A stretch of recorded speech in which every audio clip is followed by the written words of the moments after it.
welcome everyone. It's so nice that you are here. This is actually this is the first event we're doing in person for the FEMIN-ICT project.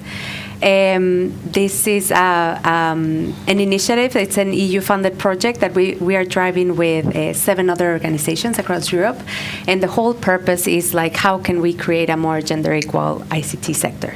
Period. Like that's the baseline of this, and the work that we're doing. We're not only working with women that are working in ICT, but rather creating tools and training programs for employers, for public sector, for organizations, for incubators for the ICT industry, so we are able to also tackle those systemic changes, those systematical changes that we have.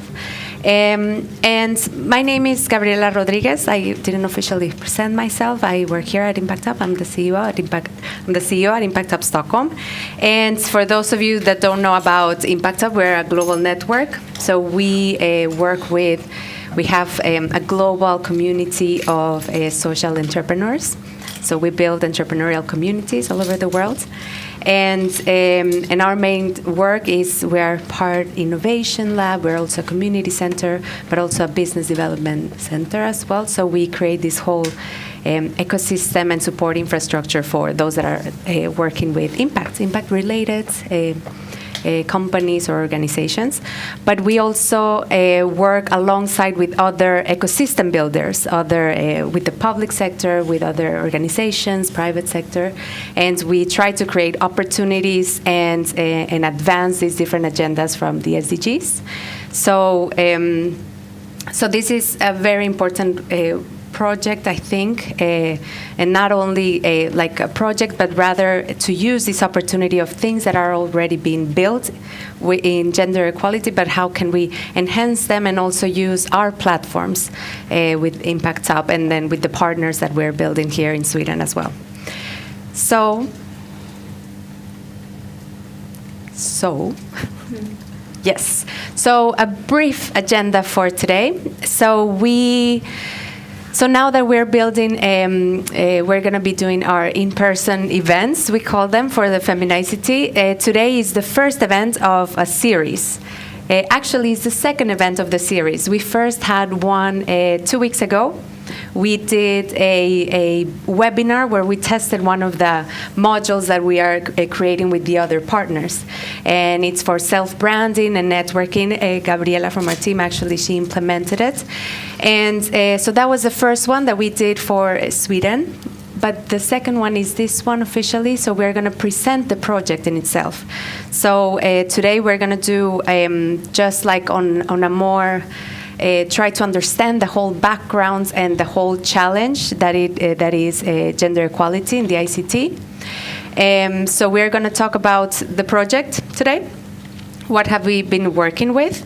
Then I'm going to ask Pernilla to join us because she has been implementing one of the results, or like one of the initiatives that we did within FEMIN-ICT, that is to test a toolkit, but also to test this methodology that we have built in FEMIN-ICT. And based on her expertise and research and experience, like 15-year experience working with gender issues here in Sweden, it's going to be a really interesting understanding on what has been working, what has not, and then also how can we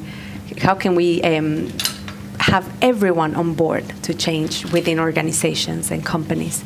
But Pernilla will tell more details. It's going to speak more details about it. Then we're going to have really cool panel of discussion with 3 experts as well, but in their different fields as well. So we're going to speak with Moa. She's going to represent Vinnova more to understand the public sector. So how is Vinnova working with this issue? Then Natalia, with her perspective of being part of this global multinational, and how are also companies incorporating this perspective. And then we're going to go with Elin from Uptake. So it's more on national company, but also how that is crossing boundaries and maybe growing. So how does a gender perspective looks like within a small organization that is growing, and how it's building its basis on this. It's not going to be tricky questions, don't worry. It's going to be just like the idea is to have a conversation and try to have paint this image on how, in practical terms, a gender agenda is incorporated in organizations. And lastly, we are going to do a short activity where all of us are going to be part of it. You're going to help us co-create a policy roadmap that we're creating for FEMIN-ICT. And this policy roadmap is going to be part of this EU recommendation, but we're going to land it as well in Sweden. So more on that. We're going to have the questions afterwards. It's going to be a short activity, but hopefully everything around the project with Pernilla and then the panel is going to help you have a better understanding on, this is what could be done if I was a policymaker or from my industry. But more on that later. So yes, are you guys ready? Yeah. At any point, if you have any questions, please raise your hand or feel free to interrupt. Hello?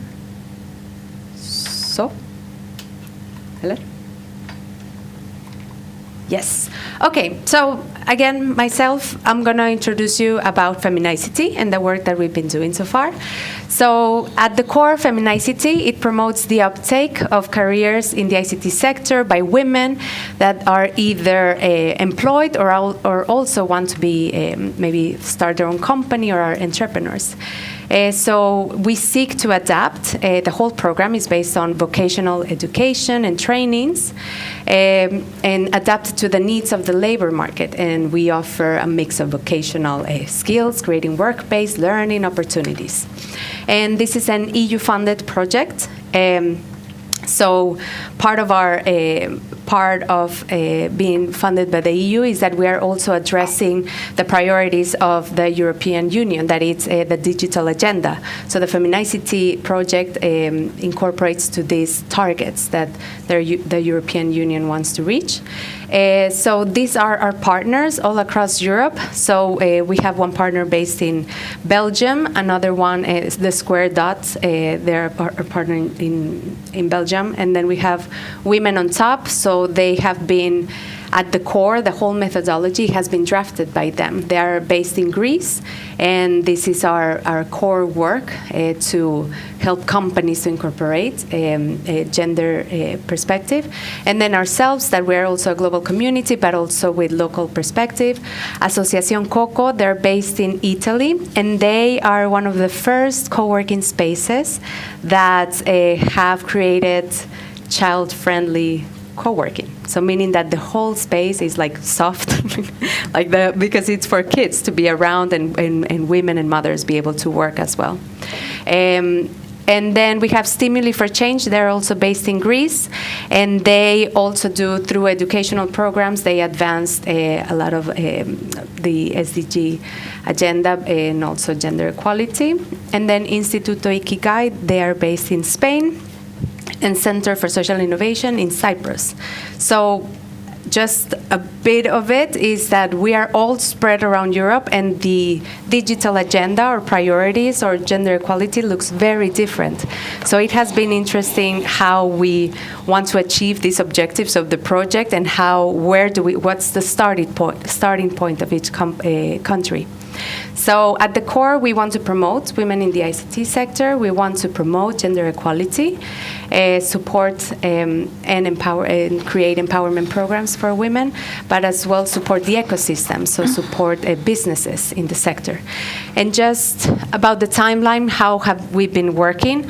So we created already like a current state of the art. So everything from understanding the ecosystem in Sweden, in Italy, Spain, Cyprus, Greece, and Belgium, understanding where are we at in terms of gender equality, but also in ICT. So, of course, you know about this, but ICT, it's very specific. It's like a branch out of tech. So it has been, what we have discovered, it has been very difficult to have concrete information of ICT, because there's the majority of the information that we were able to gather was STEM, like the STEM field, tech in general. So it has been interesting when we did this first analysis. And then when we moved forward throughout 1 year, we created the training program.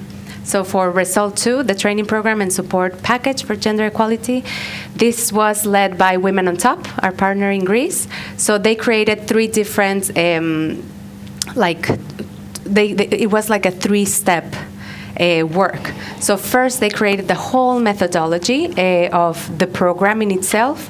This was based on, I'll move it after. This was based on the framework for the methodology was based on the women empowerment protocol that is based on the EU, made by the EU. But these are the tools that also the UN used as well. And then the ILOs, so create based on the legal frameworks that are there, the international legal frameworks, as well as the gender mainstreaming. So based on these 3 pillars, we created the methodology for the project. And then besides having this theoretical framework, we also did a gender mainstreaming toolkit. So this toolkit is for incubators, businesses, agencies, organizations. So this is how they can address the issues within organizations. And this is where actually Pernilla came along and supported the project and incorporated her expertise, because she carried out the training programs from Sweden. And now we are in the last quarter of the project. So we've been developing the empowerment program, and this we created 7 different modules. That it's everything from creating like a training guide for women in tech that are everything from the self-branding and networking, but also understanding your rights, HR, how to deal with harassment at work, public speaking. So there's different modules that we tested in all the countries. And now on Wednesday, we're going to be incorporating, or after we got feedback from these modules, we're going to do an EU webinar. So people from all over Europe are going to be connecting, and Moa is going to be our keynote speaker for that session on Wednesday. So if you all want to attend, very welcome. And we also gather a list of, not a list, but we also gathered a whole group of inspiring women across Europe, and we created some interviews, short clips. They're all available on our website. Women from Sweden, but also from the other countries as well. Just so they're inspiring women that are doing really amazing things within their local communities. And yes, so all this material that I'm speaking about there, it's on our website, the FEMIN-ICT project.eu. And then the last step on the project is going to be, we're going to create this policy roadmap. So policy recommendations. So it's catered to policymakers in each of the countries, but also on the EU, on the whole region. So we are in develop. This is our last step, among with the events that we are doing together. And then our final conference is going to be in January. So our policy roadmap is going to be done by then. So we're going to send it to all of you that you that are today, but also the ones that are participating in the program. And then this is just for you to know that we have our clips or of these role models. They're all uploaded on our website and our YouTube channel. So yes, I spoke about this, the theoretical framework, how the program and the project has been. What has been the pillars, the guiding stars, let's say, for us, for the project. And based on this theoretical framework, we created these key areas of work.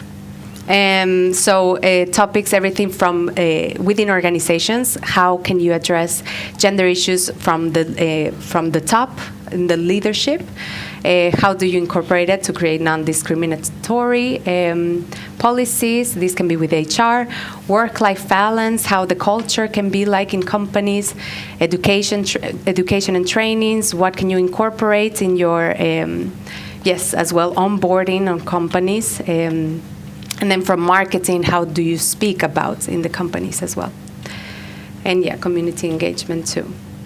So I'm going to, lastly, I'm going to be silencing soon, don't worry. So lastly, from this that we've been gathering, even though we're not done yet, from this research that we've been doing, this has been some of the general findings that we've been gathering from the whole program and the other countries' research. So of course, there's like gaps in how I mentioned before, research gaps. So ICT is not as explored or as researched as the whole STEM field in general. There's still gender stereotypes, of course, male-dominated culture in different companies. So this hinges women to actually continue and staying in their roles. Lack of role models, of course. If there's no encouragement of women staying, of course, there's not that many representation. This one was particularly specific, math anxiety by predominantly female teachers.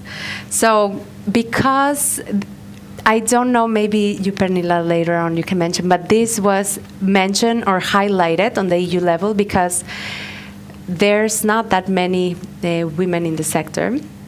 But there's a lot of female representation in teachers or in education.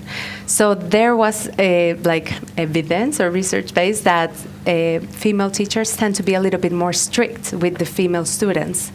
Just because it can be anything from the same endurance of being the only one in the room and trying to push the best out of women that are actually studying this. So it can be contraproducente, like can backtrack as well. So anyway, this was very interesting. And then this can apply to any sector. Confidence gap, of course. Confidence gap whenever you're applying to a job. Women tend to, if I don't check all the boxes, I'm not going to apply. Unlike men that if it's 70 or 60%, they just apply. Environmental impact, just like our societal structures, how they are constructed. Academic discontent, this can be same if there's no representation, if there's no sense of belonging, there's no continue, or that there's no, that they don't continue. And then, unpaid labor expectations. So this is outside, besides having this full-time role working, there's still this unpaid labor at home and taking care of being the first, the one taking care of household chores and tasks. And then these findings in Sweden, this is more specific here. So external pressures rather than internal. This is more of companies feeling the pressure of investors or the partners that they should advocate for gender equality within the companies, but not necessarily coming from inside. How is the company culture? This is very general, but maybe later Natalia can speak further about this. And then slow progress in fostering diverse teams. Even though Sweden ranks as a high, has a high ranking in gender equality, there's still gaps and there's still companies, businesses not able to adapt fast enough. There's rather this necessity in the tech sector to hire rather than stop and think we need to incorporate diverse teams. Societal barriers as well. Retention issues, this can be as part of like the very general findings that we talked about. Messaging was something that was emphasized in terms of it's not spoken enough, the benefits of being in the tech industry. Women tend to choose a social sector, social jobs, but the perks and the benefits of working in the tech sector is not encouraged or spoke about enough. Yes, and then workplace culture, isolation. Women tend to, because they are the minority in this sector, tend to work in silos or tend to focus on working rather than networking or networking and. So yes, and then again, disproportionate workload. This comes again, even though high rank in Sweden is high ranked. It's still very disproportionate, the workload at home. So yes, enough from me. So this was a bit of a background of what we've been doing these last 18 months or 20 months. Yes, 22 months actually. So we're almost done with this initiative. But now I'm going to give the floor to Pernilla because she's going to go in depth on the Swedish ecosystem and how does ICT looks like and the findings from using also the tools that we created in FEMIN-ICT, but also her giving her very valuable insight on her experience working with Swedish companies and yes. But thank you, and Pernilla, the floor is yours. Thank you. Hello, everyone. And as a founder and CEO of Agender, as you heard, I've been working with this since 2008. So I'm the gender science person that got stuck in her question about can't we just fix this? 15 years later, there's still a lot to fix. But actually, I come from a tech background. I've done all my gender thesis in gaming and gender equality. I think it's really interesting. So I got the question to attend or do the trainings in a Swedish context and also have my glasses on how can this be implemented in a Swedish context and what can the project also learn from a Swedish context. And let's see if I can go forward. Yes, the training included going through this toolkit that was really interesting to discover. That was a result from the project. And we also, everyone that attended the training also got a self-assessment toolkit just to look in the performance of organizations and identify improvement opportunities. So it was like a training session, but you got this self-assessment toolkit. And what we did in a Swedish context was that one thing that I've learned working with gender equality in Sweden, but also in multinational companies, is that we have a lot of a co-creating culture in Sweden. We are really flat organizations, and often when we work with workshops and so on in a Swedish context, there's a lot of co-creation. But when I work in other contexts, there's a lot of more holding presentations and so on. So the training was actually a 2-hour just workshop, and this is from Miro, a tool where you can go in like a giant whiteboard and just work. So we put up, in a Swedish context, we put up the training and the toolkit into Miro. And the training was not so much about how to learn all of these keys that Gabriella presented, but more of a way of discovering the toolkit. So actually the workflow was first getting into the workshop, introduce yourself, networking, and then just going around in the different key areas of the toolkit and trying to discover what is interesting for me in my organization. So it was not like a chronicle order for the toolkit keys. It was more of discovering what's important for us. And then the other part of the workshop was also what do I have more ideas that I want to add to the toolkit, and what can I bring with me to my organization?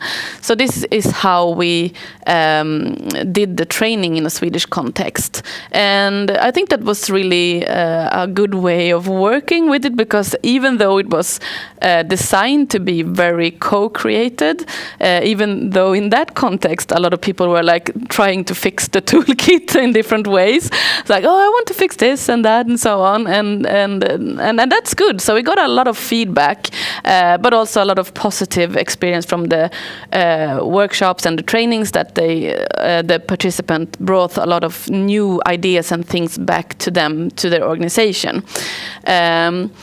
And one thing that I want to tell you all is that we actually first we got 4 unique findings for the Swedish context, but now it's 5. But 5 comes later because it took a while for me to see what I didn't see. I mean, I'm born in Sweden. I'm raised in Sweden. I have been working with Swedish companies, of course, in international environment. But I'm a child of Sweden culture, so it took a while for me to also realize the number 5, so it's a cliffhanger. But first of all, like the one thing that we saw with all the training in Swedish context, what people said, well, this is far too women oriented, and like in the toolkit, it's no wrong with it. I mean, it's a lot of ideas how to work with empowering women and networking women, but in a Swedish context, like we have a really long history of like working with women empowerment in gender equality, and actually a Vinnova funded project 10 years ago, I think, flipped the table a little bit, because there was a company in northern Sweden that got Vinnova funding for a gender equality project. They had 90% men in their workforce, and they had a problem with attracting women to the workplace, and they wanted to like attract more people. So they said, okay, can we work with the men that we have to attract more female employees? And they did the Vinnova project, and they could actually connect working with men's values were really profitable when it comes to working with gender equality, and also profitable for all of the company. The company's name is Indexator, so if you want to look it up, you can just search for Vinnova Indexator. I think you will get a lot of information. But what they saw was that they could have 1% of result improving connected to working with men and gender equality. So it was like 4 million crowns in 1 year, just working, or 1 or 2 years working with gender equality, connected to men and their values. So I think that was something, of course it was just not this project, but that is something that happened 10 years ago in Sweden, that we started to talk more about men and gender equality. And this was something that we could see like in the tonality for the person working with the toolkit, that it was a big gap between like a women-oriented toolkit, and in Sweden more of like men and also non-binary. We need to be added and also be thoughtful about that. So that was a really clear finding, that every participant said this. And also another finding is in Sweden that we have flat organizational structures if you compare to many other countries. So in the toolkit, we saw that there was a lot of like, if you don't know about this, then go to your manager. And that was something that didn't fell out well in a Swedish context. People were like, why are the managers the ones that should be responsible? Isn't this something that we should do as a company together? Even though big companies were also attending, like it's more of a open door policy in Sweden, that if you have an improvement or you want to fix something in your company, then you don't go to the manager, you more like introduce that in some kind of group or something like that. So like in the toolkit there was a lot of putting your responsibility to the manager, and that was something that we found in Sweden, that is not a way of working. And also one finding that was really interesting, that connected to the tonality of the toolkit, was that there was a lot like a tonality around that we need to fix challenges, we need to close gaps and so on. And in a Swedish context, it's connected also to the flat organization, but we have a more of a consensus culture. So like in many like cultures or way of working, you need to present stuff like, this is a challenge, or we need to fix this, this is really urgent. But in a Swedish context, like that is seeking conflict, and people get really like scared and like, what's the opportunities around this? That is something that we also found, that people were saying, if I'm going to work with this toolkit in my organization, it needs to be more oriented around opportunities for our organization, instead of like challenges for our organization. So it's not like opening up for conflict, more opening up for consensus in what we need to do actually. And one thing that was also really interesting was that the childcare system is really unique in Sweden. Like we have a really long maternity leave in Sweden that we can share also with our partner, or if we have a partner, of course. And that was something that was really hard for me to like navigate as a gender equality expert, because in the toolkit there was a lot of like that we need to rebuild the organization so we can have rooms for babies or child and so on. But when I've been working in big companies in Sweden, that is a no-no often, because it's like, no, we don't want people to be here with small children. We want them to stay home and be on maternity leave. So it was like a really big like conflict with the Swedish context, that should we like this was one of the toolkits thing. You don't need to go into detail, but one of the toolkits was like, how can we rebuild the workspace so that women can bring their children to work, and that is, as I said, like a more of a no-no in Swedish context. That how can we more encourage men, for example, to go on parental leave, and also how can we communicate and make people being a part of the company while on leave. So that is more how it is right now in Sweden. So this was a bit of tricky, because of course, I mean, it's really good that we can also make a workplace where you can, of course, bring your child if you need to, or maybe go to the workplace and feel welcome if you are a parent and so on. So this was something that we discussed a lot in the training, like what is the gender equal way of working with the workspace when it comes to culture around maternity leave? Is it to build in more children and maternity leave people in the workplace, or is it to like be really clear on when you're on maternity leave, you're on maternity leave? So that was something that we discussed a lot in the toolkit. And the thing that I said is number 5, that took a while for me, like the cliffhanger. What happened when I left the toolkit and the project a little while, and then got asked to come back, and now we're going to work more with the toolkit, implementing it into Sweden and using it.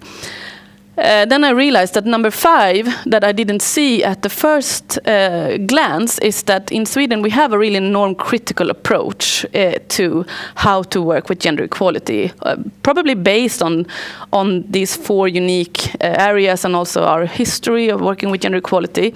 But what norm-critical means, it's based on a more international anti-oppressive perspective that in Sweden has developed to a learning pedagogy, as well as an approach focusing on the social norm, and often the majority in power rather than the individual challenging the status quo.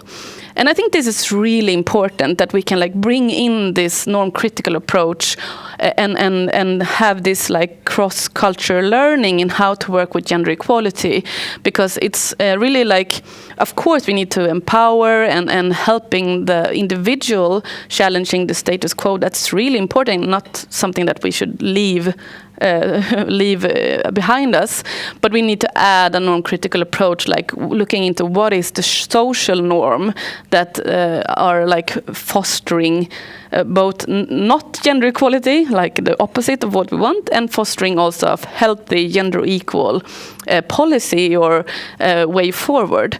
So this was something that I really like. This is interesting, because this was like really clear after a while that this is like something that wasn't implemented in the toolkit, and something that we now can add to the project's learning. I mean, I'm a Swedish expert and an entrepreneur. I have my own company in these questions. So I also like wanted to say that we can also, around the project and the toolkit, we can also build cases on the Swedish experience. For example, in Agenda, we have facilitated a norm engineering approach, and that is our own like innovation, just putting together norm and engineering, just saying that if you are going to work with social norms around gender equality, you can do that in an engineering way, like a curious, evidence-based way. So looking at the norm and how can we change it. So for example, if we take maternity leave, like we can look at the norm, and the base of the norm can be ideas around what is maternity leave and who should be on maternity leave. And then in the norm, pyramid norm, like we have the ideas in the base, we also have the behaviors, like how do we behave, for example, as the HR manager, what do I say when a person asks about maternity leave, and how do I communicate? And in the top of the norm, of course, we have like concrete things that happens, who are going to a maternity leave and how long, and how do you talk about it, and so on. So the norm engineer approach is actually like something that we have been doing in Sweden and in my company already. And the findings in the training was 4 clear findings, and then it was like, okay, but this is also like the norm engineer approach. But I didn't see that like in the first impact. And also one thing that is really interesting is that we already in Agender, my company, we have had a program that is called Add Men to Change for several years. So that's also like connecting the findings to what we have already done in Sweden, adding men to change and learning them how they can be a good ally, and also how they can work for gender equality, both in society and in their company and in their life. So it was like a full circle, doing some findings from the project, looking at it and saying, well, this is actually what we also have been doing in Sweden in my company and our approach in many years, but that was not what I was expecting when I started the training, that we would do this full circle.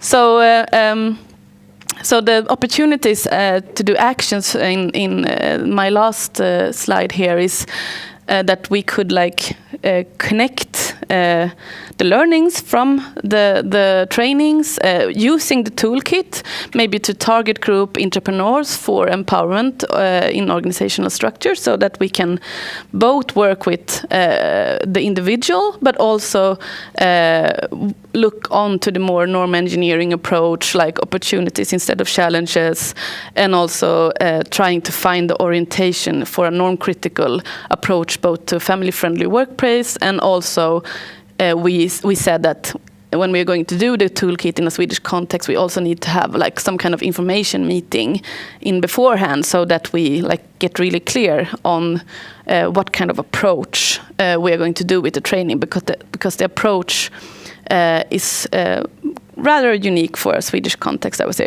every country has its unique approach, of course, but I think in a Swedish context we have both the findings around challenges and not trying to go into conflict, but also the norm-critical approach, and adding men and the maternity leave legislation also. So it's a lot of things that we need to take into consideration. Yeah, so that was like my presentation around what kind of findings we have had. So thank you so much for having me, and over to you again, Gabriella.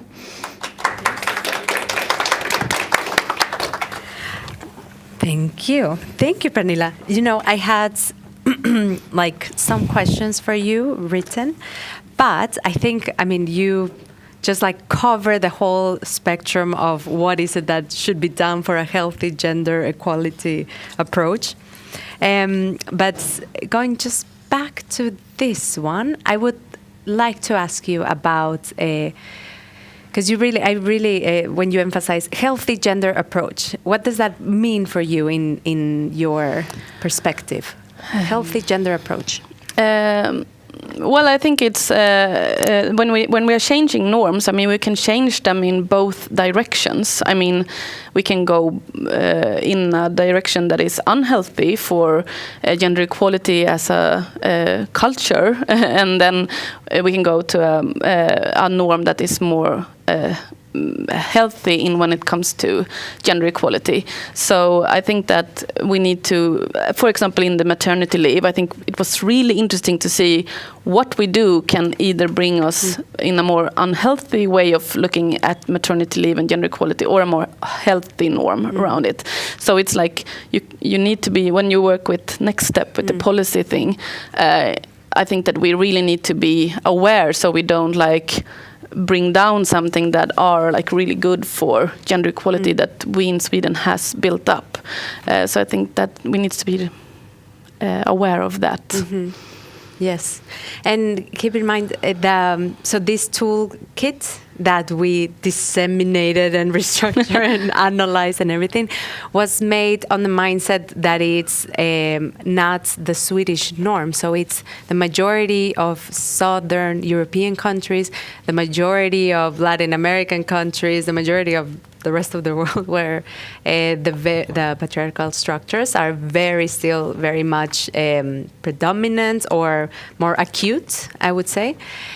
So yes, how you mentioned for us, or like for us implementing this toolkit alongside our partners, we discover other things that it's not okay, like reinforcing why is it important, but okay, how can we actually make it practical and concrete in organizations and make it the norm? Yeah. And one thing that we could see with all the participants doing the toolkit is that, I mean, there's a lot of inspiration in the toolkit, and I think it's really important that we share over countries and over culture, because many companies today are, and also in the sector, are like multinational companies. So one thing that I think is the best thing of a toolkit that are being used in different culture and cross-culture is that we can share experience. That's why I also love this co-creation approach, that this is the toolkit, you can bring with you what you are inspired about, but also the information meeting, that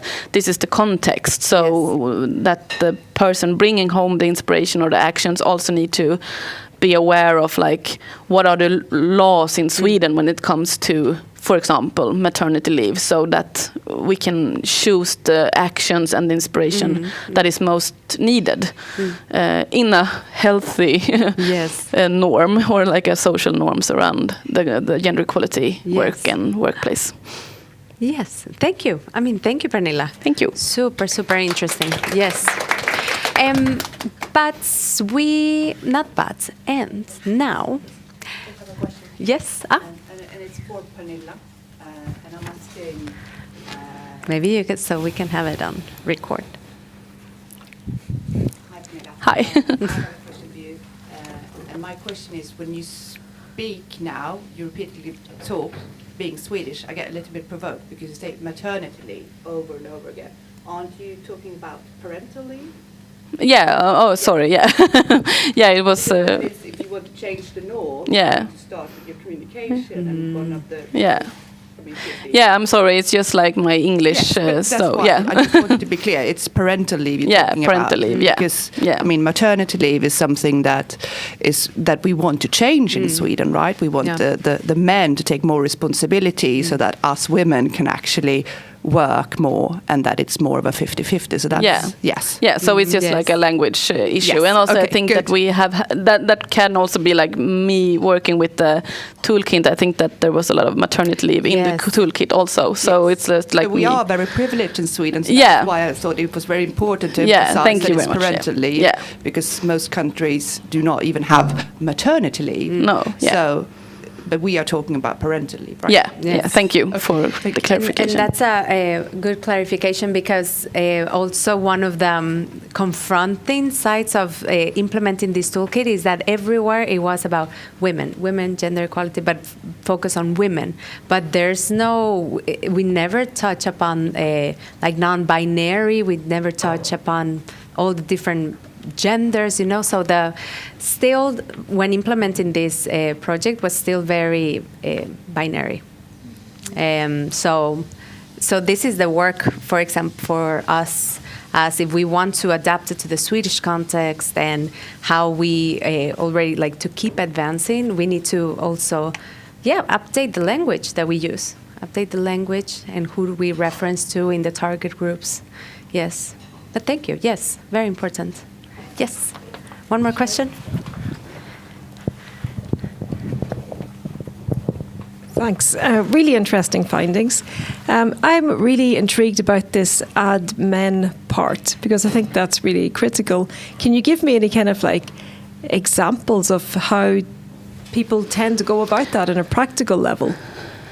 Yeah, it's been so exciting working with the AdMen program many years, because it was, as I said, like one idea that we got, that we need to have a program for men.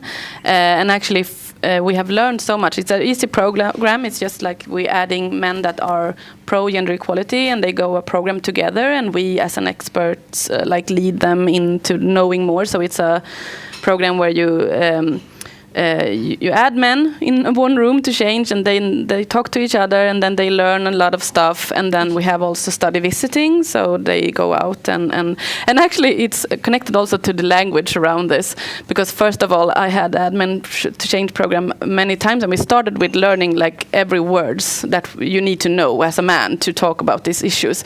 And then we had a calling every participants back, and they asked me, Pernilla, do we need to start every program with saying what is the words we need to know to talk about this? And I was like, yes, because then I can't talk with you if you don't know the words. And they were like, well, that's not important for us. So we changed like the whole program, not like focusing on them learning the words they need to know, but focusing on like what kind of actions do you need to do. And then when we focus on action, all men said, I'm quiet when gender equality comes up, because I leave it to I respect the woman talking about this. So we were like, okay, we just done this thing. We just said, you can't talk about this if you don't know all of these words. And then they go back to the organization and say, I don't talk about this because I don't know all the words. So we need to like change all the program, just going and saying, what do you need to do to make action for gender equality? And then it was like, okay, I need to speak about this, and then I need to know what to say when someone says, you are a man, you can't talk about this. So it was more of like, so I followed a lot of those men going back to the organization and saying, I want to do this for gender equality, and they got critique like immediately. Why are you talking about this? You are a man. I was like empowering them and saying, it's okay. You can say, oh, I'm sorry. This is important to me. I'm genuine. I'm authentic. I don't know all the words, and you can just go on. And they did that, and they got a lot of like things going on. And these men are still working in equality in their different organizations. So it's really important that we add men to this change, and that we listen to them and just don't say, this is what you are going to do to make it in the right, good way. It's more like also empowering them to be advocates for change. Yeah, thank you. Thank you. Thank you for really good questions.